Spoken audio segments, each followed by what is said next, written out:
ये देखिए पहाड़ों पे बहुत आग लगी हुई है। हम रास्ते में जा रहे थे तो हमने एकदम ध्यान दिया तो हमारी नज़र पड़ी इस पर।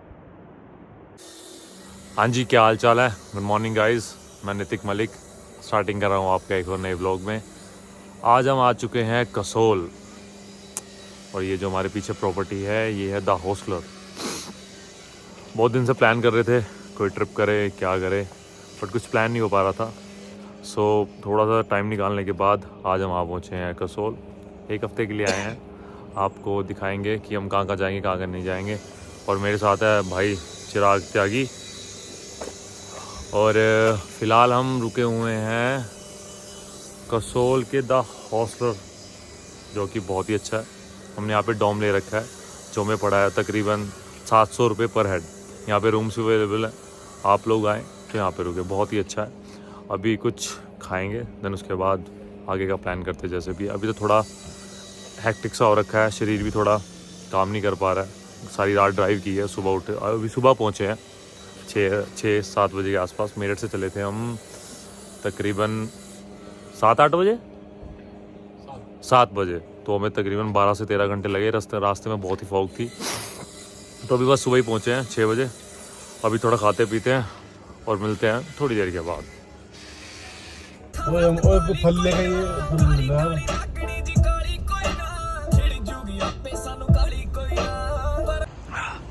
ये है कसोल की मेन मार्केट, यहाँ से आप शॉपिंग भी कर सकते हैं।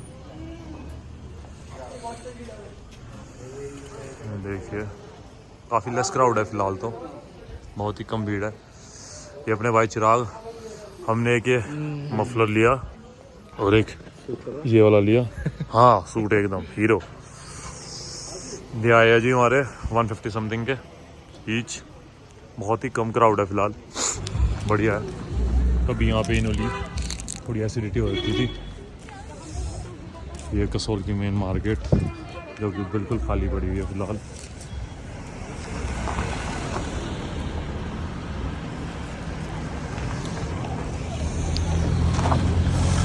और ये मैं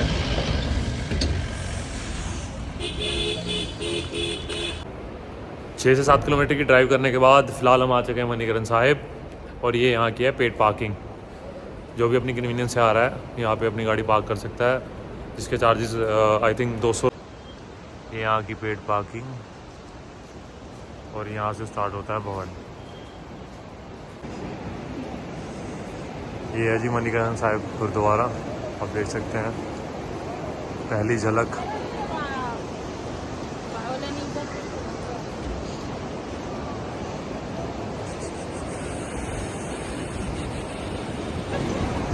ये है जी मणिकरण गुरुद्वारा साहिब, आप देख सकते हैं।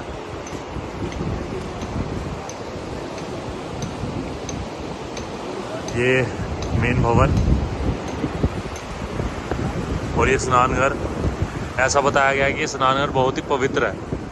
अगर किसी को मतलब कुछ भी डिसीज़ हो, अगर इसमें नहाने के बाद में ठीक हो जाता है। और आपने तकरीबन 6 महीने पहले ही कुछ वीडियोस देखी थी कि जो है पुल टूट गया है, ख़राब हो गया है। ये देखिए पुल दोबारा रेनोवेट कर दिया गया है, अब काफ़ी अच्छा लग रहा है यहाँ पे। पहले तो एकदम ख़राब हो गया था, मतलब ध्वस्त हो चुका, गुरुद्वारा पूरी तरह ख़राब हो चुका था, मतलब टूट चुका था। अब दोबारा रेनोवेट करके बनाया गया है। ये गुरुद्वारा साहिब है और ये मंदिर, वो हम चलेंगे इस मंदिर में। बहुत ही पवित्र मंदिर बताया गया है ये। और इसमें एक कुंड भी है, गर्म कुंड, जिसका तापमान तकरीबन 64 डिग्री सेल्सियस रहता है। और उस कुंड में नहाने के बाद आपके शरीर पे जितने भी कील मुहासे हैं या कोई भी डिसीज़ है वो ठीक हो जाती है। और ये इसके पास में बह रही है पवित्र नदी पार्वती वैली। देखिए बहुत ही सुंदर है मणिकरण साहिब गुरुद्वारा। ये आगे कुछ लंगर हॉल्स, सुंदर पहाड़। मणिकरण साहिब का एक टूर करने के बाद अब हम जा रहे हैं शिव जी के टेंपल पे, जो कि बहुत ही पवित्र है। और आइए चलते हैं टेंपल की ओर।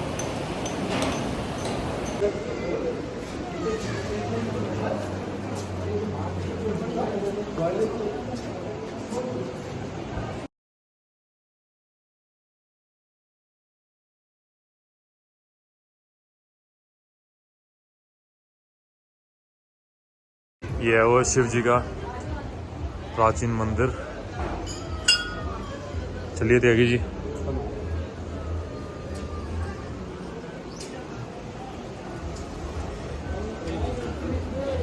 ये है हवन कुंड।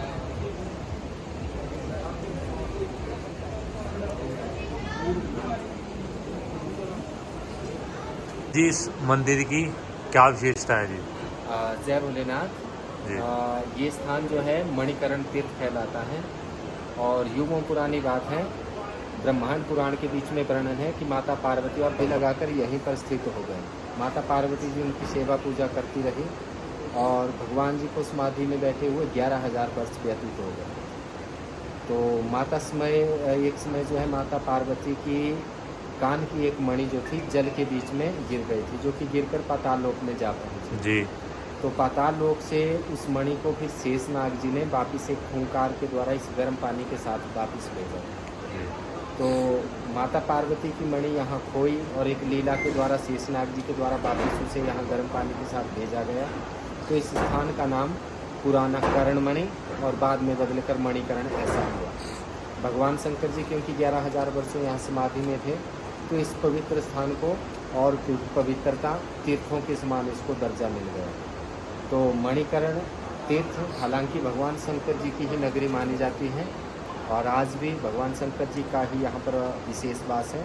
हालांकि 1650 ईस्वी में प्रभु श्री रामचंद्र जी का मंदिर का निर्माण यहाँ के तत्कालीन राजा के द्वारा करवाया गया है जी।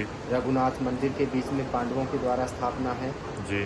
तो नैना भगवती का भी प्राकट्य इसी कथा के माध्यम से, जैसे माता पार्वती की मणि खोई थी जी। तो भगवान शंकर जी को क्रोध में जैसे ही ये बतलाया गया था कि पार्वती की मणि खो गई है, भगवान शंकर जी ने क्रोध किया और उनकी मस्तक से जो ज्वाला प्रकट हुई वही ये नैना भगवती जो है इस रूप में प्रकट हुई है। हालांकि नैना देवी माता सती की आंखों का स्वरूप है, लेकिन जो नैना भगवती का मंदिर यहाँ पर है ये भगवान शंकर जी के तीसरे नेत्र की मस्तक की ज्वाला का रूप है। तो भगवान जी का ये यहाँ पर डेरा बसेरा तीर्थ के रूप में माना जाता है।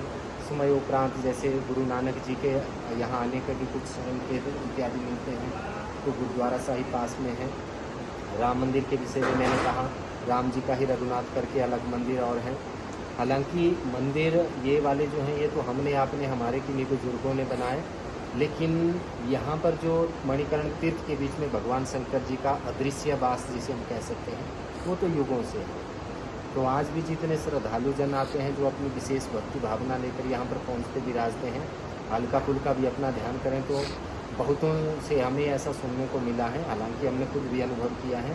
तो चलो हम तो लगभग मंदिर की ही सेवा में रहते हैं, लेकिन जो साधारण सी भी 10 मिनट के लिए भी कोई अपनी हाजिरी लगाता है सच्चे मन से, वो भी एहसास कर जाता है कि यहाँ पर भगवान जी का कितना वास है, कितनी ताकत है। तो यही है यहाँ स्थान की महानता, जो दिनों दिन बल्कि यूँ कह लो रात्रि भर भी यात्रियों का आना जाना चला ही रहता है। हालांकि रात को तो मंदिर को बंद किया जाता है नियमानुसार, लेकिन फिर भी सुबह के 6 बजे से रात्रि के 9 बजे तक बाहर वाला गेट खुला रहता है। यात्री लोग दर्शन लाभ करते हैं और विशेषकर कुछ आप सरीखें इस बात को, भगवान शंकर जी की इस महिमा को अपनी इस कलाकारी के युग में फ़ोन इत्यादि से व्हाट्सएप यूट्यूब के माध्यम से जन जन तक फैलाते भी हैं। तो ये एक श्रेयस कार्य ही है। जैसे पुराने समय में कोई ऋषि मुनि साधु संत कोई कथा माध्यम से ज्ञान बांटता था, आज ज्ञान बांटने का ये भी एक तरीका है जो कि काफ़ी अच्छा है और जन जन तक सुलभ है। तो ऐसी पवित्र भावनाओं के साथ ही यात्रियों को यहाँ दर्शन के लिए आना चाहिए, भगवान जी के सामने अपनी हाजिरी भरनी चाहिए और बहुत यहाँ से लाभान्वित होकर भी गए हैं। और जो कि वापिस आकर उन्होंने अपने अनुभव सुनाए, कईयों ने अपनी मन्नतें यहाँ मांगी वो पूरी हुई। हालांकि मन्नत के विषय में तो मैं ये कहूँगा कि मन्नत जो है ये नहीं कि इसी मंदिर में पूरी होती है या किसी दूसरे में ही, मन्नत किसी भी जगह से पूरी हो जाती है, बस व्यक्ति की भावना जो है वो सच्ची होनी चाहिए। जय हो। धन्यवाद पंडित जी। जैसा कि आपने पंडित जी से सुना ही कि इस मंदिर और इस मणिकरण साहिब की कितनी बड़ी योगदान है और कितने बड़े महत्व है, इसलिए हमने आगे पंडित जी से 2 मिनट बात की। यहाँ पे वो गर्म कुंड आप देख सकते हैं, जहाँ पे नहाने से बहुत सारी बीमारियाँ ख़त्म हो जाती हैं। तो बहुत ही मान्यता है इस मंदिर की और इस गुरुद्वारा साहिब की।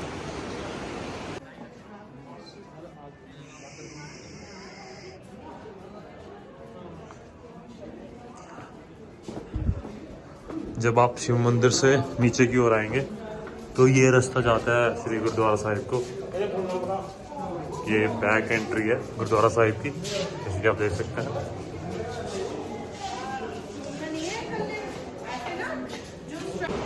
वहाँ से होते हुए आप इधर से गुरुद्वारा साहिब की बेसमेंट से बाहर निकल सकते हैं बहुत इजीली। फाइनली गुरुद्वारा साहिब होने के बाद और मंदिर जाने के बाद अब हम थोड़ा दोबारा कसोल की मार्केट को एक्सप्लोर करेंगे। कुछ खाने का सोच रहे हैं। अभी तो टाइम नहीं बचा, शाम हो गई है, तो अभी हम फ़िलहाल देखते हैं कि आगे पुलगा जाएं या चलाल जाएं या ना जाएं या कल सुबह जाएं, क्योंकि अभी टाइम नहीं है, अंधेरा हो चुका है, आने में भी टाइम लग जाएगा।